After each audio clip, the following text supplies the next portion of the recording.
इस वीडियो में दी गई जानकारी सामग्री गणना की प्रामाणिकता या विश्वसनीयता की गारंटी नहीं है। सूचना के विभिन्न माध्यमों ज्योतिष, पंचांग, प्रवचनों, धार्मिक मान्यताओं, धार्मिक ग्रंथों आदि से संकलित करके यह सूचना आप तक प्रेषित की गई है। हमारा उद्देश्य सिर्फ सूचना पहुंचाना है। पाठक या उपयोगकर्ता इसे सूचना समझकर ही ले। इसके अतिरिक्त इसके किसी भी तरह से उपयोग की जिम्मेदारी स्वयं उपयोगकर्ता या पाठक की ही होगी। भीष्म गीता में अर्जुन को भगवान भीष्म पितामह बाणों के सैया पर पड़े रहकर कहते हैं, अरे अर्जुन, 4 तरह का भोजन बेकार होता है। पहला, जिस भोजन की थाली को ठोकर लग गई वो नाली में पड़े हुए कीचड़ के बराबर होता है। दूसरे नंबर का भोजन, जिस भोजन की थाली को कोई लांग कर चले गया वो भोजन भ्रष्टा के बराबर होता है, गंदगी के बराबर। तीसरे नंबर का भोजन, जिस भोजन की थाली में बाल पड़ा हो, केश पड़ा हो, वो दरिद्रता देने वाला होता है। और चौथे नंबर का भोजन अर्जुन, अगर पति और पत्नी अगर एक ही थाली में भोजन कर रहे हैं तो वो मदिरा के तुल्य होता है। नमस्कार दोस्तों, स्वागत है आपका हमारे YouTube चैनल सांसारिक जानकारी पर। हम आपको यहाँ पंडित प्रदीप जी मिश्रा द्वारा बताए गए उपाय जो वे अपनी कथा में बताते हैं उनकी जानकारी देते हैं, ताकि आपको एक ही जगह पर ही सारे उपाय मिल जाए। गुरु जी के बताए गए उपाय श्री शिव पुराण से जाने गए होते हैं, इसलिए निसंदेह भगवान शिव पे विश्वास रख कर करे। इस पुराण में शिव जी को वात्सल्य, दया और करुणा की मूर्ति के रूप में महिमामंडित किया गया है। इस पुराण का पाठ करने से भक्तों के अंदर भी ऐसे ही गुणों का संचार होता है, यानी भक्तों का चरित्र भी भगवान शिव की ही तरह बनने लगता है। भारतीय सभ्यता में वास्तुशास्त्र सबसे पुरानी प्रथाओं में से एक है। सदियों से यह लोगों की समृद्ध विरासत में सहायता करता रहा है और पारंपरिक ज्ञान और प्रकृति के अध्ययन का उपयोग करके अनुशासन विकसित किया है। चुंबकीय बल के साथ गुरुत्वाकर्षण बल का उपयोग करके लोग अपने जीवन से नकारात्मक ऊर्जाओं को दूर करते रहे हैं। इसके अलावा वास्तु का मानना है कि 2 मुख्य ताकतें हैं जो समान रूप से और विपरीत रूप से प्रकृति में मौजूद हैं। यह अंतःक्रिया एक बायोफोर्स जोड़ती और बनाती है, प्राण। जातक को जीवित रहने के लिए इसकी आवश्यकता होती है। इन फोर्सेस में से एक स्पष्ट और सूक्ष्म है, जबकि दूसरी सघन और। यदि पति और पत्नी एक ही थाली के अंदर बैठकर भोजन कर रहे हैं तो वो मदिरा के तुल्य है।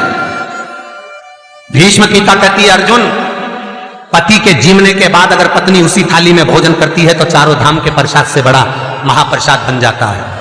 और यदि पति और पत्नी का नियम है कि हम दोनों तो साथ ही भोजन करते हैं तो हाथ जोड़कर निवेदन है, साथ भोजन करो, मना नहीं है, 2 थाली अलग अलग लगाओ। पर पति के साथ बैठकर एक थाली में खाना रोज प्रतिदिन मदिरा को निगलने के बराबर है। मदिरा को कई लोग कहते हैं एक ही थाली में भोजन करो तो प्रेम बढ़ता है, प्रेम बढ़ता है। शिव महापुराण की कथा कहती है, पति और पत्नी अगर एक ही थाली में भोजन करते हैं, एक ही थाली में अगर पति और पत्नी भोजन करते हैं तो उस घर की दशा देखिएगा। उस घर के बच्चे कभी भी विद्या में उत्तम नहीं निकल सकते। उस घर के बच्चे कभी भी सत्मार्गी नहीं निकल सकते, मार्ग से विचलित ही निकलेंगे, क्योंकि मदिरा के नशे में पैदा हुए हैं। तो सुन अर्जुन, सुन, यदि बेटी कुंवारी है और बाप के साथ में बैठकर भोजन करती है तो उस बाप की कभी अकाल मौत नहीं होती है, क्योंकि बेटी बाप के काल का हरण कर लेती है। बेटी कुंवारी है, बेटी की शादी हो जाए जब भले वो पिता के साथ भोजन ना करे क्योंकि गोत्र बदल गया, पर बेटी जब तक कुंवारी है बाप के साथ बैठकर भोजन करेगी तो बाप के काल को हरण कर लेती है। ये उसी तरह जैसे एक गाय ब्याह गई हो और एक गाय कुंवारी हो। महाराज, ब्याही हुई गाय का गोबर से लीपने से ज्यादा फलदायी होता है कुंवारी गाय का गोबर से लीपना। वो ज्यादा फलदायी, बछिया के गोबर से लीपना, कुंवारी गाय के गोबर से जो ब्याही ना हो। कितना कितना शास्त्र प्रमाण देता है महाराज। कई लोग दुखी भी हो रहे होंगे आज हमारी कथा सुनकर कि भगवान गुरुजी आपने कह दिया कि एक थाली में भोजन मत करो और हम तो इतने साल से करते हुए आ रहे हैं और अलग अलग करेंगे और ऐसा और वैसा। कई लोग तो चैनल ही बंद। शिव महापुराण की कथा कहती है, यदि आप भगवान विष्णु के मंदिर गए हो, सत्यनारायण भगवान के मंदिर गए हो, राम मंदिर गए हो, कृष्ण मंदिर गए हो, दत्त मंदिर गए हो, किसी भी देवता के मंदिर में जाते हो, वहां का प्रसाद आप 15 दिन 20 दिन तक रख सकते हो, पर शंकर का प्रसाद रात भर नहीं रखाता। क्यों? क्योंकि शंकर का प्रसाद एक दोपहर संध्या तक आपका है। रात्रि को 9:15 तक शंकर का प्रसाद आपका है साहब। शंकर भगवान ने जब 12 की रचना करी थी, घड़ी की रचना भगवान शंकर ने करी, तिथि और समय की रचना भगवान शंकर ने करी। एक एक घड़ी, एक एक पल, एक एक तिथि, एक एक नक्षत्र, समय, पल, सबकी रचना शंकर करे। अपडेटेड रहे हमारे हर एक वीडियो से। सबकी रचना से। इसीलिए तो शास्त्र कहता है ना, लिंग पुराण वर्णन करती है, नर्मदा पुराण कहती है, शिव महापुराण की कथा कहती है, जब व्यक्ति को कोई भारी रोग हो जाता है, कोई कैंसर जैसी बीमारी हो गई, कोई किडनी ही खराब हो गई, कोई लीवर ही बेकार हो गया, कोई बड़ी बीमारी हो गई, तो आप किसी ब्राह्मण से पूछेंगे कि पंडित जी हमको शंकर भगवान का अभिषेक करवाना है, कौन सा टाइम करवाना चाहिए? तो उसका भी समय शिव महापुराण निश्चित करती है, उसका भी समय हमारे लिंग पुराण निश्चित करती है, उसका भी समय नर्मदा पुराण निश्चित करती है। तो कौमार खंड के अंदर शिव महापुराण के वर्णन करा गया कि 9:15 रात्रि को कोई बीमार व्यक्ति का यदि उसके हाथ से अभिषेक प्रारंभ कराया जाए, या उसके ही कुल का, उसके ही गोत्र का व्यक्ति शंकर का अभिषेक करता है और शंकर के नाम का स्मरण करता है, तो वो अभिषेक तो करे, साथ में जो मनोरथी है, यजमान है, वो महामृत्युंजय मंत्र का जाप करे। तो कहते हैं रोग समाप्ति की ओर आना प्रारंभ हो जाता है, रोग समाप्ति की ओर आना, रोग समाप्ति की ओर पहुंचना। भगवान शंकर की पावन कथा कहती है, एक कलश के अंदर महाराज दूध ले लीजिए, उसमें काली तिल्ली डाल लीजिए, थोड़ा सा आंवला, सूखा आंवला बाजार में मिलता है, उसको डाल दीजिए। बाजार में अगर गीला बीला मिल जाए, बीला का फल, बेलपत्री में जो फल लगते हैं, बीला का गुर्दा, बीले के अंदर का भाग, अगर बीला नहीं मिले तो बाजार में सूखा बीला मिलता है, उसको पानी में गला लो, गला कर उसको पीस लो, पीस कर उसका उपटन बना लो, पीस के उसको एक कटोरी में ले लो।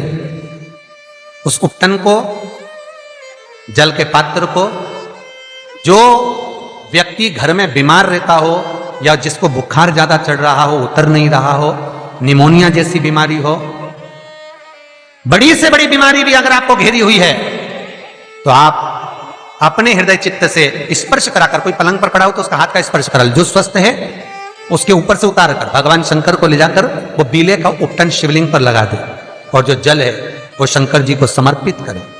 कौन सा मंत्र बोलना है? उस मंत्र का स्मरण आप सब प्रेम से करें।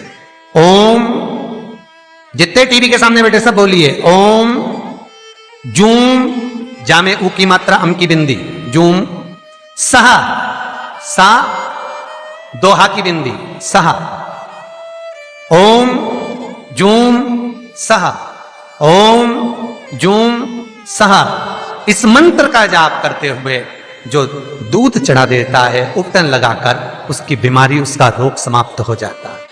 बहुत ध्यान देना, उसी चढ़ाए हुए जल को, दूध को, उस उपटन के भाग को थोड़ा सा ले आइए। जिस बच्चे को निमोनिया की बीमारी है, जिसका बुखार नहीं उतर रहा हो, उसके मस्तक पर लेपन कर दीजिए, हृदय चित्त पर लगा दीजिए महाराज। उसके बाद में उस बच्चे को वस्त्र से, गीले वस्त्र से पोंछ दीजिए, उस वस्त्र को झटकार दीजिए, बच्चे का बुखार 10 मिनट के अंदर उतर जाएगा। ये कभी भी कर सकते हो, ऐसा कोई दिन निश्चित नहीं है, कोई तिथि निश्चित नहीं है। जब बुखार आए, जब स्वास्थ्य ज्यादा गड़बड़ हो जाए, तब करिए। मंत्र का जाप करते हुए ओम हूम ओम जूम सहा, इस मंत्र का बस स्मरण करना है। ओम जूम सहा मंत्र का स्मरण करिए और शिव की आराधना करिए। ये वो औषधि है जो सती माता ने भगवान शंकर से विवाह के प्रथम में प्राप्त करी है। यदि कहीं से 5 मुखी रुद्राक्ष मिल जाए और 5 मुखी रुद्राक्ष को तांबे के कलश में जल भरकर उसमें डाल दो, किसी चम्मच से उस रुद्राक्ष को निकाल लो आधे घंटे डालने के बाद, महाराज शमी का एक पत्ता, शमी पत्र, और शमी का एक पत्ता ले जाकर, शमी पत्र को ले जाकर शिवलिंग पर रखकर 5 मुखी रुद्राक्ष का जल अपनी कामना कर कर, अपनी मन की कामना कर कर सोमवार के दिन जो व्यक्ति समर्पित कर देता है उसकी मनोकामना भोलेनाथ 3 महीने में पूरी कर देते हैं। शमी पत्र समर्पित कर कर 5 मुखी रुद्राक्ष का जल, मनोकामना। और एक बहुत सुंदर बात वर्णन करूंगा। रुद्राक्ष को सिद्ध करने का तरीका है शंकर के शिवलिंग पर रखकर उसका अभिषेक करना और फिर उसको धारण करना। कई लोग पूछते हैं रुद्राक्ष पहनने का तरीका क्या है? शिव को समर्पित कर कर मंत्र का जाप, आपको मंत्र बताएं, उसका स्मरण कर कर फिर अभिषेक पूजन कर कर फिर धारण। एक छेदित रुद्राक्ष होता है जिसमें छेद होता है या छेद करा जाता है, एक बिना छेद का रुद्राक्ष होता है जिसमें छेद नहीं होता। जिस रुद्राक्ष में छेद नहीं होता वो कार्य में सिद्धि अधिक देता है, सिद्धता प्रदान करता है, वो खंडित नहीं कहलाता। बड़ा रुद्राक्ष उसमें छेद करा जाता है तो वो खंडिता का भाव आ जाता है, पर जिस रुद्राक्ष में छेद नहीं होता वो पावर ज्यादा देता है, प्रबलता ज्यादा देता है, सुख ज्यादा देता है। श्री शिवाय नमस्तुभ्यं, श्री शिवाय नमस्तुभ्यं, श्री शिवाय नमस्तुभ्यं। तो दोस्तों यहाँ पे हमारी वीडियो समाप्त हुई। उम्मीद करती हूँ हमारी ये जानकारी आपको जरूर पसंद आई होगी। हमारी वीडियो को लाइक जरूर करें और हमारे चैनल को सब्सक्राइब और शेयर करना ना भूले। जय श्री राम,